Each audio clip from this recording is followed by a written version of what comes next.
Salut à tous et à toutes et bienvenue dans mon salon. Aujourd'hui, on va faire une vidéo qui parlera de jeux vidéo, mais sous un angle différent puisqu'on va parler des livres et du jeu vidéo, puisque c'est quelque chose qui aujourd'hui a pris un peu d'ampleur. Donc on va parler de ça aujourd'hui, j'espère que ça vous intéressera. C'est parti.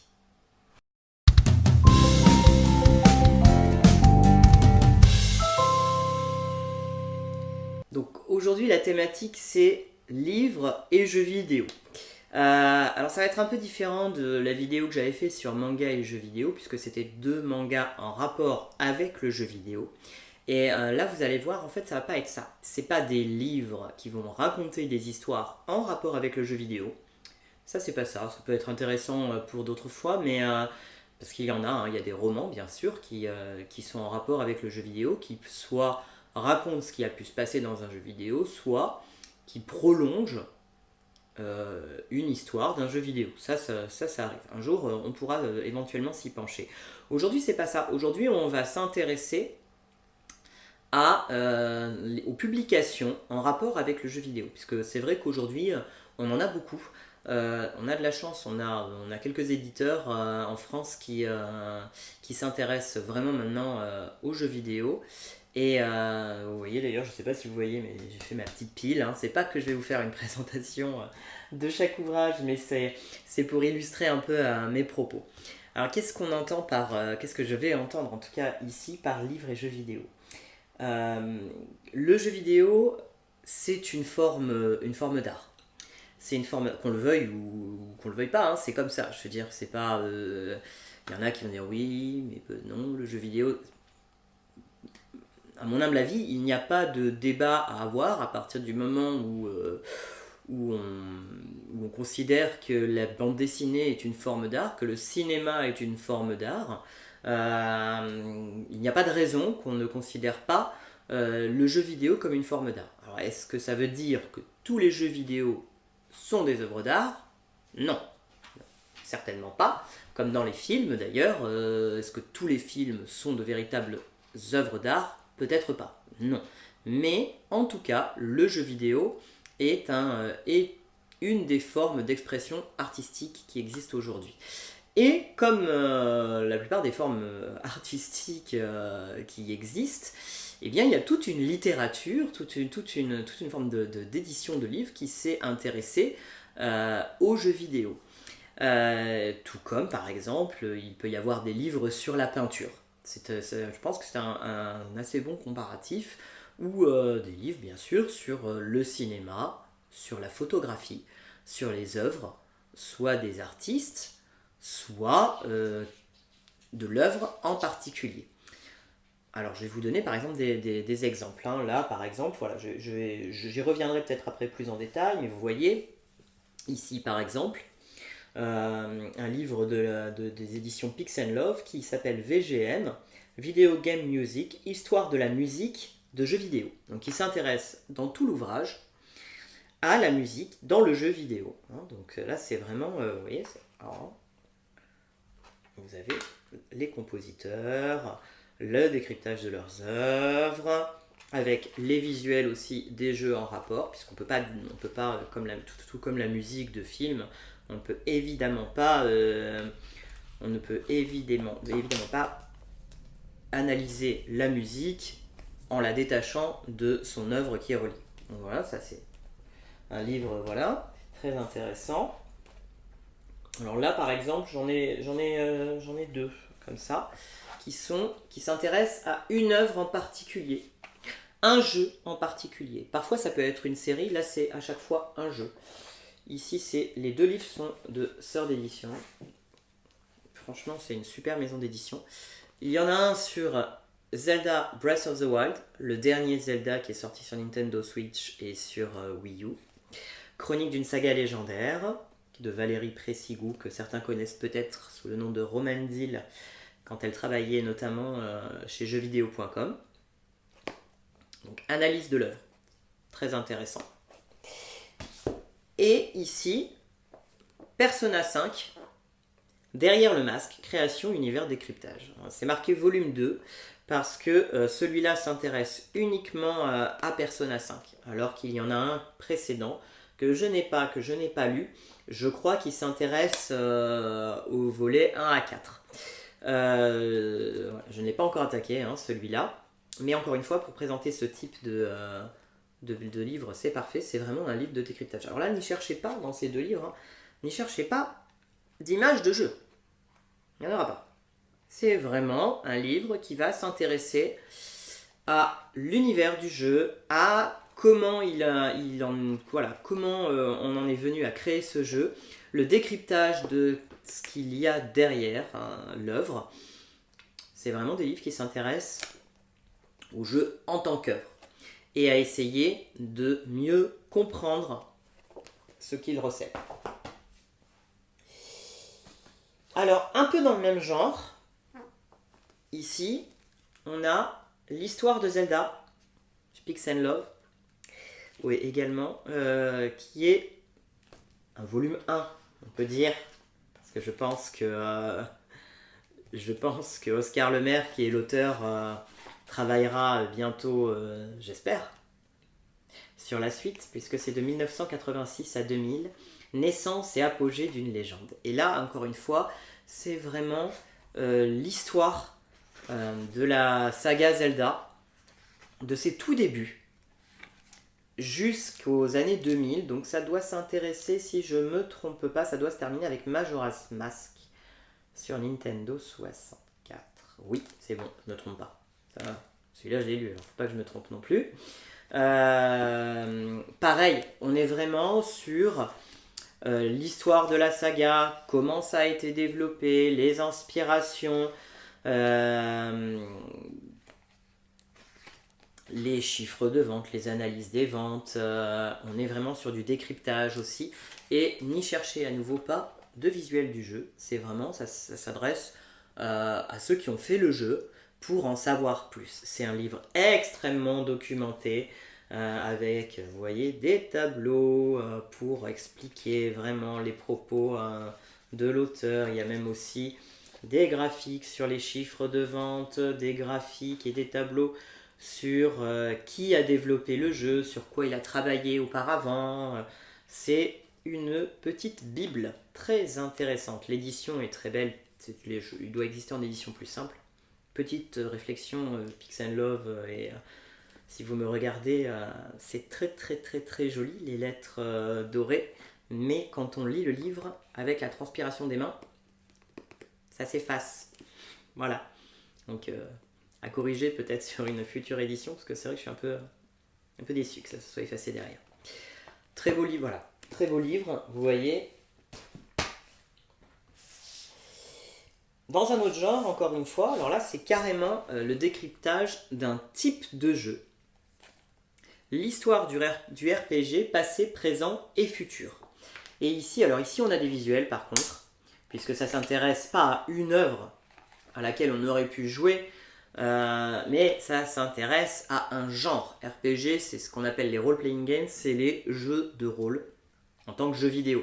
Où il va y avoir en gros, dans ces jeux de rôle, il va y avoir deux grosses divisions, les jeux de rôle occidentaux et les jeux de rôle japonais, qui ont bien sûr des points en commun, mais qui aussi ont pas mal de différences. Et ici, on est vraiment sur de l'analyse de tout un genre, avec du coup les visuels, les développeurs, encore une fois, hyper bien documentés. Édition Pix and Love, pour vous donner une idée de type de publication. Ici, on est sur l'univers du RPG, bien évidemment. Il peut y en avoir sur plein d'autres univers. C'est pour vous donner un peu un panorama de tout ce qui peut exister en publication autour du jeu vidéo. Et pour vous montrer que le jeu vidéo, ce n'est pas juste se poser devant sa manette, mais c'est comme s'intéresser au cinéma ou s'intéresser au théâtre, à la photo, à n'importe quoi. L'expérience se prolonge après. Comme quand, voilà, par exemple, je peux prendre l'exemple de mon papa. Mon père est un passionné de peinture, j'aime beaucoup aussi, mais lui c'est vraiment un grand passionné de peinture. eh bien sûr, il va au musée, mais à côté de ça, il a aussi des livres sur les artistes, sur les courants, hein, le courant impressionniste par exemple, pour prolonger sa passion. Ben, c'est pareil pour le jeu vidéo. Ici, un livre très connu des fans, notamment pour sa chronologie un petit peu controversée. The Legend of Zelda, Hyrule Historia. Alors là, c'est un livre officiel Nintendo. Il est paru chez Soleil Manga, mais c'est un livre officiel Nintendo. Alors, officiel Nintendo, qu'est-ce que ça veut dire? Ça veut dire que c'est un petit peu comme s'il sortait un livre Star Wars officiel Disney en théorie. Tout ce qui est là-dedans est canon et approuvé par Nintendo concernant la saga. Voilà. Donc là, c'est un livre vraiment pour les purs fans de Zelda, puisque il va s'intéresser à la saga Zelda, un petit peu sous forme d'encyclopédie, si on veut. Bon, encyclopédie light, hein, quand même. Avec les visuels, l'analyse de la création des personnages, du monde, et ça recouvre jusqu'à Skyward Sword. Skyward Sword, c'est le volet qui était sorti, le dernier volet qui était sorti sur Wii, c'est-à-dire que ça commence avec le tout début de la saga, et ça va jusqu'au volet de Zelda qui est sorti en 2011, il me semble. Il me semble que c'est 2011, Skyward Sword. On a même la chance à la fin d'avoir, ça c'est vraiment très cool, des visuels d'un manga, quelques pages d'un manga, parce qu'il y a eu des mangas Zelda. Là je pourrais pas trop vous en parler pour l'instant, je les ai pas lus. Vous aurez constaté d'ailleurs que dans les livres que j'ai, il y a un peu de Zelda hein, quand même, donc je suis assez fan de la saga. Donc voilà, tout ça, vous voyez, hein, avec aussi tout un détail sur tous les jeux sortis. Alors c'est voilà, ce type de livre c'est très intéressant puisque c'est officiel, donc on va y retrouver des informations vérifiées, des informations que Nintendo veut bien communiquer. A l'inverse, ce sont les informations que Nintendo veut bien communiquer. C'est-à-dire que dans d'autres publications qui ne seront pas officielles sur le jeu vidéo, ça ne se vérifie pas que pour Zelda, on trouvera parfois des informations plus intéressantes parce qu'évidemment, par exemple, je vais parler de ce que je connais, mais ça sera pareil pour d'autres sagas.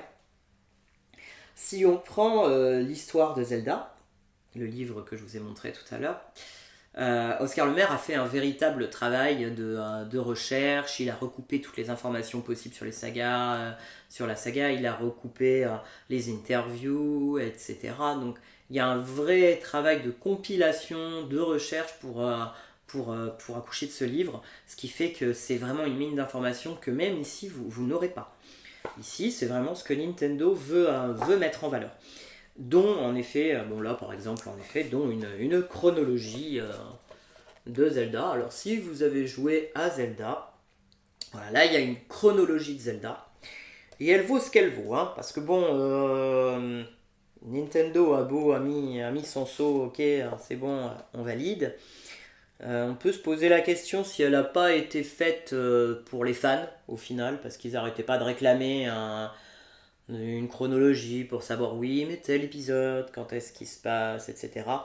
Seulement la saga comporte, avec une chronologie comme ça, la saga peut quand même comporter quelques incohérences, ça fait un peu quand même construit, bricolé, je dirais. Voilà, ça fait bricoler un peu. Mais bon, pourquoi pas, c'est quand même intéressant, c'est sympa, quoi. Bon, on est content de voir sa chronologie éventuelle, mais il faut pas s'y fier plus que ça, parce qu'à mon avis, Nintendo, s'ils ont envie de sortir un jeu et de ne pas du tout se fier à la chronologie, ils le feront. D'ailleurs, Breath of the Wild, le dernier, on peut se poser quand même pas mal de questions sur son appartenance à cette chronologie, puisqu'il y a des éléments justement qui sont contradictoires. Donc voilà, vous voyez un petit peu le type de publication qu'on a. Je vous ai présenté évidemment que ce que j'ai moi, il y en a énormément, et il y a plusieurs éditeurs. Je suis désolé, je risque d'en oublier, donc n'hésitez pas d'ailleurs à les mentionner en commentaire, mais dans les grands éditeurs français qui s'intéressent vraiment, on a en effet Pix & Love, On a Third Edition, on a Omake Books, il me semble, et on a Mana Books. Voilà, pour moi, c'est ceux que je connais le mieux. Et bien évidemment, c'est sûr, il y en a d'autres. Sûrement des plus petits éditeurs aussi, c'est sûr, il y en a d'autres. Mais ce sont vraiment des éditeurs qui vont être spécialisés dans le monde du jeu vidéo. Et il y a vraiment des livres absolument passionnants qui vont analyser les œuvres. Donc voilà, c'était un petit peu une vidéo pour vous montrer que le monde du jeu vidéo c'est riche, mais on en reparlera aussi avec d'autres vidéos, je pense, avec Ninou Écolo, mais que le jeu vidéo euh, commence à prendre sa place en tant que média artistique, mais il y a encore un peu de travail pour sa reconnaissance et je pense que en illustrant aussi tout ce qui se construit autour du jeu vidéo et pas en s'attardant que sur le jeu vidéo lui-même, on peut mieux se rendre compte. On peut mieux se rendre. C'est comme le cinéma quand vous regardez par exemple un reportage sur votre film, sur un film que vous avez beaucoup aimé, sur le making of, vous vous rendez compte de la somme de travail, des influences artistiques qu'il y a derrière et c'est intéressant. Généralement, ça permet d'avoir un nouveau regard, d'avoir un regard neuf sur l'œuvre. Là, c'est pareil, ça permet d'aller plus en profondeur sur certaines œuvres. Il y en a un que je n'ai pas mis ici, mais pour les fans de Mario, il y a aussi un très bon livre de Mario et Zelda sur Miyamoto, j'ai oublié son nom, William Oduro, je crois, qui est alors pour le coup extrêmement bien écrit. C'est vraiment écrit, voilà, c'est un peu sur le côté pèlerinage au Japon, sur les traces de Miyamoto, de son passé et de comment il en est arrivé à devenir ce créateur d'univers, puisque c'est quand même le créateur des univers de Mario et Zelda, qui je pense quand même sont deux des plus gros univers de jeux vidéo, un des plus connus. Donc c'est un livre très intéressant aussi. Et là, je ne peux pas vous le montrer, je ne sais pas où je l'ai posé.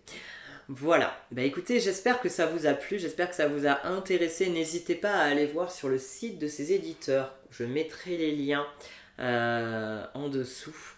Et vous verrez que les publications sont riches, diversifiées et que la littérature autour du jeu vidéo est très intéressante. Je vous remercie et je vous dis à bientôt pour une autre vidéo. Salut! Si vous avez aimé cette vidéo, n'hésitez pas à laisser un pouce vers le haut et à vous abonner à la chaîne de Ninou Écolo pour découvrir son univers. N'hésitez pas non plus à laisser un commentaire ici ou sur Twitter, j'y répondrai avec plaisir.